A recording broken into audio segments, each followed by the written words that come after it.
Kumusta mga kaboxing? This is Boy Kalawang TV.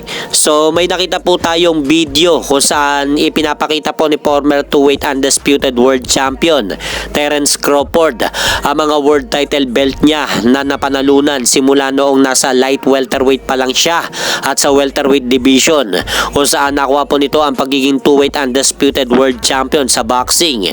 Kaya sabi nga po dito ni Crawford sa video na kuha ng Ring Magazine, mga idol, muling madadagdagan pa ang mga koleksyon niya na world title belt kapag tinalo niya si Canelo Alvarez sa darating na laban nila sa darating na September 13 sa Allegiant Stadium sa Las Vegas, Nevada. Dahil kung titignan po natin mga idol, kulang 3 linggo na lang ay magaganap na ang laban ng dalawa. At speaking laban nila Canelo Alvarez sa Terence Crawford, nakapanayam nga po ang mga former opponent ni Terence Crawford sa isinagawang interview ni Marcos Villegas ng Fight Hub TV.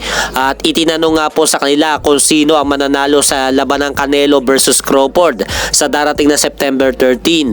At dito mga idol, nagulat nga po tayo sa boto nila dahil halos nga po sa karamihan ng nakalaban ni Crawford mga idol ay sumang-ayon na ang magwawagi sa laban ng dalawa ay itong si Terence Crawford dahil daw sa ring IQ nito sa ibabaw ng ring kapag lumalaban. At ang mga sumang-ayon nga po dyan na si Crawford ang mananalo ay itong sina Egidius Caballascas, Jeff Horn, Errol Spence Jr. at Israel Madrimov. Kaya kung sa bagay, hindi po natin sila masisisi mga idol kung bakit mas pinili nila na si Crawford ang mananalo dahil halos lahat sila ay nakalaban na si Terence Crawford. Kaya wala nga po silang idea kay Canelo Alvarez kung paano ito lumaban dahil hindi pa nila ito nakalaban. At sa ibang balita naman po mga idol, kasalukuyan na pong nasa bansang Japan si WBA Interim Super Bantamweight Champion Murodjon Akhmadaliev upang doon na po nito ipagpatuloy ang kanyang ilang linggong pagsasanay para sa kanyang nalalapit na undisputed match na laban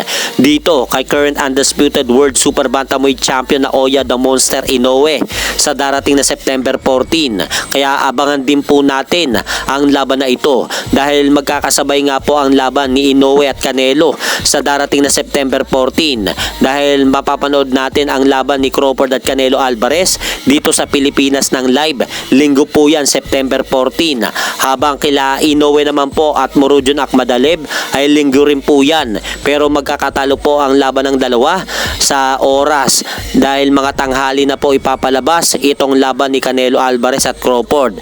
Habang kila Inoue naman po at Murodjon Akhmadaliev ay mga bandang hapon na po yan, mga alas 3. Kaya kapag mapapanood po natin ang laban ng dalawang bigati na ito.